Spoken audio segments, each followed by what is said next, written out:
Bueno, chicas, pues el día de hoy vamos a hablar ya específicamente de lo que es pues, la cadena de transporte de electrones acoplado a la fosforilación oxidativa, que es justamente donde se lleva a cabo la formación de ATP. Pero pues ya vimos las generalidades, entonces ahora sí vamos a ver paso por paso del acarreamiento de electrones y de la función de la fosforilación oxidativa paso a paso. Primero, pues bueno, recapitulemos un poquito el hecho de que la fosforilación oxidativa se produce en tres espacios de la mitocondria. Por acá tenemos a la matriz mitocondrial, hasta acá arriba está la membrana externa de la mitocondria, aquí tenemos a la membrana interna y acá abajo tenemos a la matriz. Entonces el espacio que se genera entre la membrana externa y la membrana interna es el espacio intermembranal. Entonces la fosforilación oxidativa se lleva a cabo en la mitocondria, pero en tres compartimentos de la mitocondria: matriz, membrana interna, también conocida como cresta, y espacio intermembranal. También es importante decir, que ya lo comentamos la clase pasada, que existen 4 complejos integrales embebidos en la membrana mitocondrial interna y 2 complejos solubles, 2 complejos no complejos, sino proteínas periféricas que se encuentran móviles y que no están embebidas, sino que se pueden ir moviendo. ¿Sale? Entonces serían 4 complejos fijos y 2 móviles más la ATP sintasa. Entonces, la cadena de transporte de electrones se va a efectuar en estos 4 complejos fijos y estos 2 complejos móviles. ¿Sale? Y la fosforilación oxidativa propiamente se va a llevar a cabo en una sección diferente a la cadena de transporte de electrones, que sintetiza que va a producir la ATP sintasa. ¿Sale? Entonces, cadena de transporte de electrones hasta aquí, fosforilación oxidativa por la ATP sintasa. Entonces, pues bueno, vamos a ver cómo empieza ese acarreamiento o esa cadena de transporte de electrones. Ese acarreamiento inicia con el NAD. ¿De dónde proviene el NAD? El NAD proviene de la glucólisis o proviene del ciclo de Krebs. Recordemos que el NAD es una especie que contiene electrones, y esos electrones, a final de cuentas, son los que van a acarrear o los que, de cierta manera van a acoplar el bombeo de protones. Estos protones, a final del proceso, son los que van a alimentar al motor para que funcione la ATP sintasa. Entonces, vamos a llevar a cabo todo el proceso paso a paso cuando el NAD deja sus electrones en el complejo número 1. El complejo número 1 se llama NAD coenzima Q reductasa. Entonces, el NAD que proviene de la glucólisis y del ciclo de Krebs deja sus 2 electrones y entonces empieza el acarreamiento o el pase de electrones. Esos 2 electrones pasan a el flavin mononucleótido FMN, que es un grupo prostético del complejo número 1.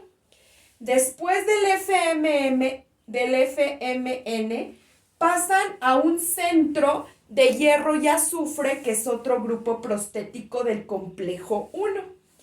Después de este grupo prostético de hierro y azufre, van a pasar a la coenzima Q. La coenzima Q también es conocida como ubiquinona. ¿Sale? Entonces, después de la coenzima Q, van a pasar al tercer complejo. Es decir, los electrones que vienen del NAT no pasan por el complejo número 2. Pasan por el complejo solamente por el número 1, luego directamente a la coenzima Q y de la coenzima Q al complejo número 3. Primero pasan los electrones al citocromo B, que es otro grupo prostético, pero ahora del complejo número 2, al centro de hierro y azufre, y luego al citocromo C1. El complejo número 3 se llama coenzima Q reducida -- citocromo C reductasa. Después de que los electrones pasan de un complejo a otro, a la hora que van pasando electrones, van bombeando protones. En el complejo número 1 se van a bombear 4 protones hacia el espacio intermembranal. En el complejo número 2 no se bombea nada. En el complejo número 3 se bombean otros 4 protones, ¿sale? Y entonces, una vez que pasan por el citocromo B, por el centro de hierro y azufre y por el citocromo C1 del complejo 3, ahora pasan al citocromo C, que es una proteína periférica que está soluble, y luego del citocromo C pasan al primer grupo prostético del complejo 4, que se llama citocromo C oxidasa. Entonces, el complejo número 4 está formado por un grupo prostético de cobre, al cual van a pasar los electrones, luego al citocromo A y por último al citocromo A3.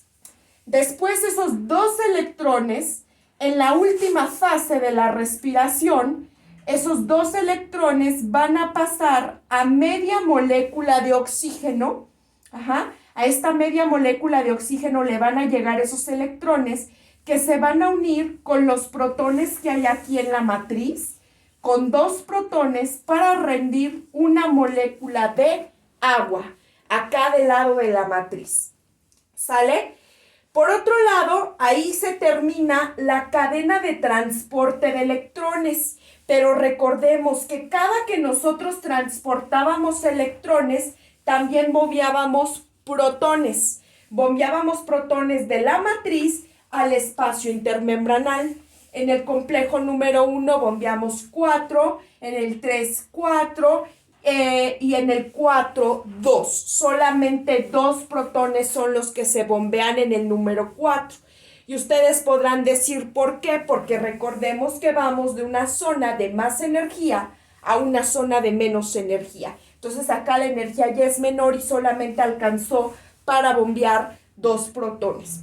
Entonces todo ese bombeo de protones hace que se genere una despolarización de la membrana, es decir, una desregulación de protones. Hay pocos protones del lado de la matriz, muchos protones del lado del espacio intermembranal. Entonces, ¿qué es lo que tiene que hacer la célula? Pues generar una homeostasis. ¿Y cómo va a generar esa homeostasis? Pues ahora pasando los protones que hay de más acá, como podemos ver a simple vista, hay una mayor concentración de protones en el espacio intermembranal. Entonces ahora vamos a pasar esos protones hacia la matriz. Entonces cuando pasen esos protones del espacio intermembranal hacia la matriz, entonces justamente es que se va a ir generando ese ATP.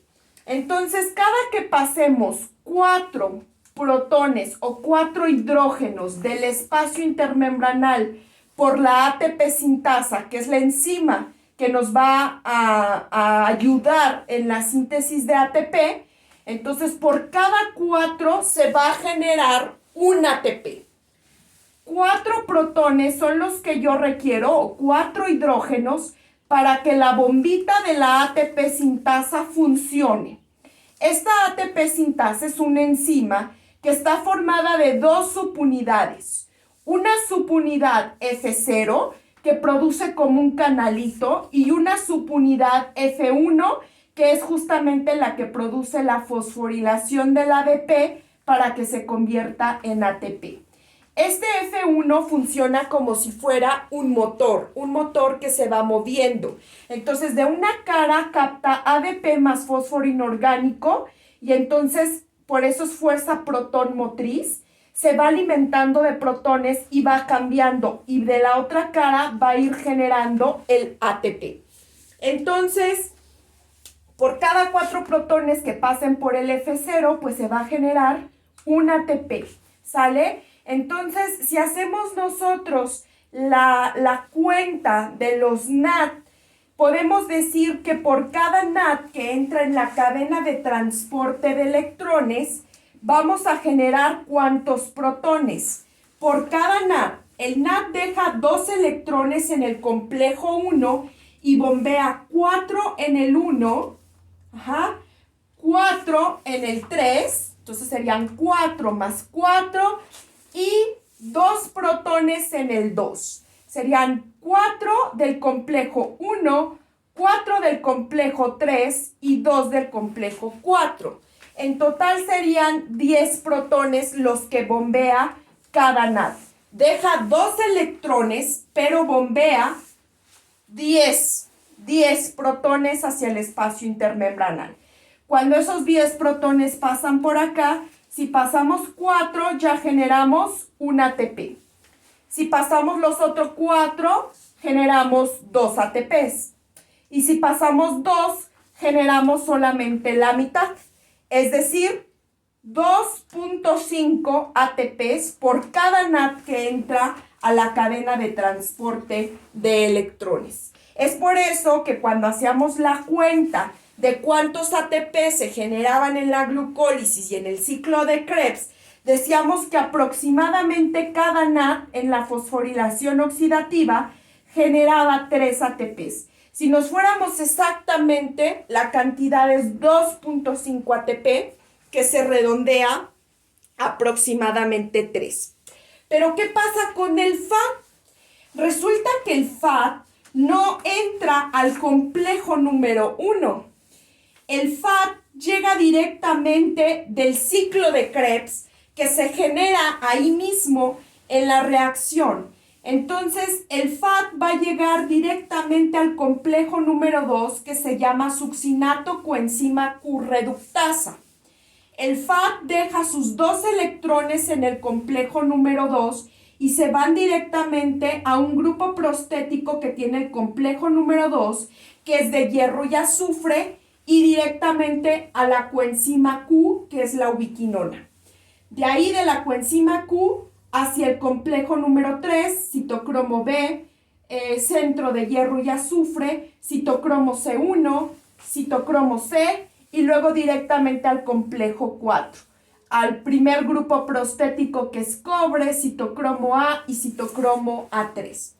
Entonces, quiere decir que el FAD, al no pasar por este complejo, por el complejo número 1, no va a bombear estos 4 protones de aquí.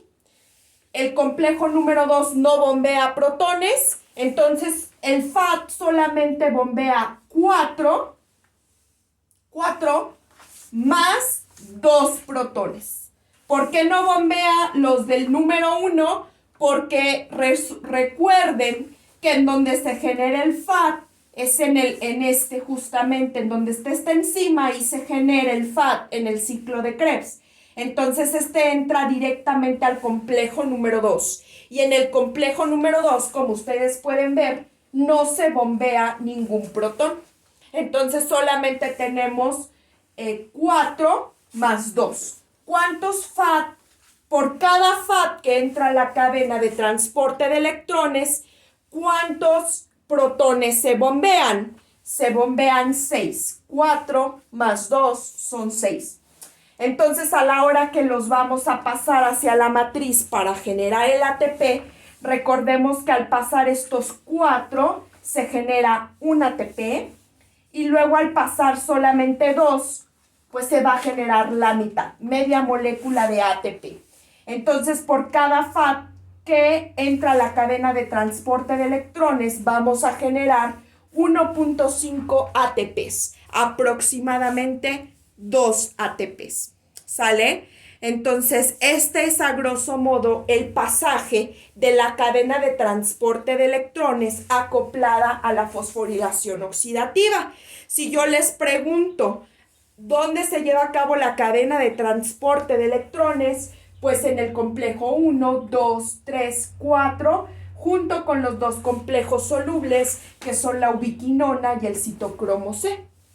Una vez que pasan los electrones hacia la molécula, hacia la media molécula de oxígeno para generar el agua, ahí se acaba la cadena de transporte de electrones e inicia la fosforilación oxidativa. Si no tuviéramos cadena de transporte de electrones, pues no habría esa fuerza protón motriz para mover a la ATP sintasa.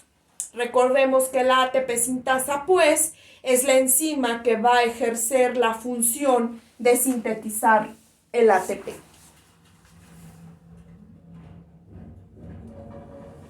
A continuación, les voy a pedir, por favor, que se pongan a realizar un ejercicio de integración, un cuestionario sobre la fosforilación oxidativa en toda su expresión.